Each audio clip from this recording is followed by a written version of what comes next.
কেৱল নিন্দা কৰাই নহয়, ইয়াক এটা অত্যন্ত গৰিহণাযোগ্য কাম হিচাপে আমি ঘোষণা কৰিছোঁ আৰু ডিজিপিৰ পদত্যাগ দাবী কৰিছোঁ। ডিজিপিক ওপৰত শাস্তিমূলক ব্যৱস্থা গ্ৰহণৰ দাবী উত্থাপন কৰিছোঁ আৰু অসমৰ মুখ্যমন্ত্ৰীক ক্ষমা খুজিবৰ কাৰণে, ৰাজহুৱাকৈ ক্ষমা খুজিবৰ কাৰণে আৰু মৃতকৰ পৰিয়ালৰ ঘৰলৈ গৈ 1 কোটি টকা ক্ষতিপূৰণ সহকাৰে ৰাইজৰ সন্মুখত আঁঠুলৈ সেৱা কৰিবৰ কাৰণে মই অসমৰ মুখ্যমন্ত্ৰীক আহ্বান জনাইছোঁ। অসম পুলিচৰ হৈছে কি আচলতে? ৰাজভৱনৰ নিচিনা ঠাইত গণতান্ত্ৰিকভাৱে কৰা প্ৰতিবাদ, তাকো অসমৰ সৰ্ববৃহৎ বিৰোধী ৰাজনৈতিক দলটোৱে কৰা প্ৰতিবাদক এনেকৈ দমন কৰাটো কেতিয়াও মানি ল'ব নোৱাৰে। এই ঘটনাক ৰাইজৰ দলে কেৱল গৰিহণা দিয়াই নহয়, অসম পুলিচৰ বিজেপি চৰকাৰৰ এই অত্যাচাৰক আমি নিন্দা কৰিছোঁ আৰু এই কামৰ কাৰণে আমি বিজেপিৰ পদত্যাগ দাবী উত্থাপন কৰিছোঁ। আজি গুৱাহাটীৰ ৰাজভৱনত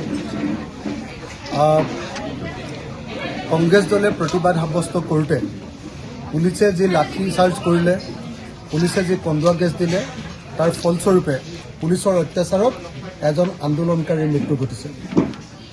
মৃদুল ইছলাম নামৰ অধিবক্তাজনৰ মৃত্যু ঘটা বুলি আমি জানিব পাৰিছোঁ আৰু এই ঘটনাক ৰাইজৰ দলে কেৱল গৰিহণা দিয়াই নহয়, অসম পুলিচৰ বিজেপি চৰকাৰৰ এই অত্যাচাৰক আমি নিন্দা কৰিছোঁ আৰু এই কামৰ কাৰণে আমি বিজেপিৰ পদত্যাগ দাবী উত্থাপন কৰিছোঁ। অসম পুলিচৰ হৈছে কি আচলতে?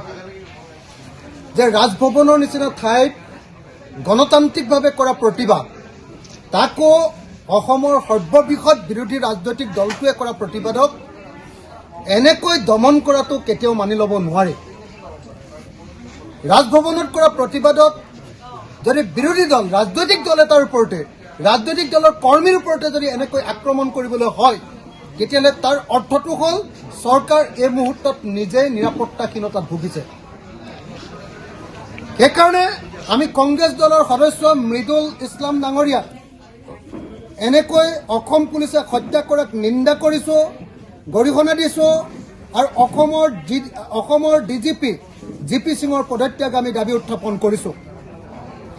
লগতে আমি দাবী উত্থাপন কৰিছোঁ যে এই ঘটনাৰ কাৰণে অসমৰ মুখ্যমন্ত্ৰীয়ে ৰাজহুৱাকৈ ক্ষমা খুজিব লাগে, অসমৰ মুখ্যমন্ত্ৰীয়ে দুখ প্ৰকাশ কৰিব লাগে, অসমৰ মুখ্যমন্ত্ৰীয়ে মৃতকৰ পৰিয়ালৰ ঘৰ ভ্ৰমণ কৰিব লাগে আৰু অসমৰ মুখ্যমন্ত্ৰীয়ে মৃতকৰ পৰিয়ালৰ ঘৰলৈ গৈ মৃতকৰ পৰিয়াল ঘৰক অন্ততঃ পক্ষে 1 কোটি টকাৰ ক্ষতিপূৰণ ঘোষণা কৰিব লাগে।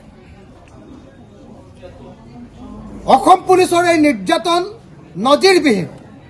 আজিলৈকে কেতিয়াও আমি শুনা নাছিলোঁ যে কোনোবা বিৰোধী দলৰ এজন মানুহক, কোনোবা আটাইতকৈ সৰ্ববৃহৎ বিৰোধী ৰাজনৈতিক দলটোৱে কৰা প্ৰতিবাদৰ ওপৰত এনেকৈ অসম পুলিচে নিৰ্যাতন চলায়, এনেকৈ অসম পুলিচে মাৰপিট কৰে, এনেকৈ অসম পুলিচে লাঠিচাৰ্জ কৰে, এনেকৈ অসম পুলিচে কন্দুৱা গেছ দিয়ে আৰু এনেকৈ অত্যাচাৰ কৰি মানুহক হত্যা কৰে। এনেকুৱা ঘটনাক নজিৰবিহীন। আমি এই ঘটনাক মই আকৌ কৈছোঁ, কেৱল নিন্দা কৰাই নহয়, ইয়াক এটা অত্যন্ত গৰিহণাযোগ্য কাম হিচাপে আমি ঘোষণা কৰিছোঁ আৰু ডিজিপিৰ পদত্যাগ দাবী কৰিছোঁ। ডিজিপিক ওপৰত শাস্তিমূলক ব্যৱস্থা গ্ৰহণৰ দাবী উত্থাপন কৰিছোঁ আৰু অসমৰ মুখ্যমন্ত্ৰীক ক্ষমা খুজিবৰ কাৰণে, ৰাজহুৱাকৈ ক্ষমা খুজিবৰ কাৰণে আৰু মৃতকৰ পৰিয়ালৰ ঘৰলৈ গৈ 1 কোটি টকা ক্ষতিপূৰণ সহকাৰে ৰাইজৰ সন্মুখত আঁঠুলৈ সেৱা কৰিবৰ কাৰণে মই অসমৰ মুখ্যমন্ত্ৰীক আহ্বান জনাইছোঁ।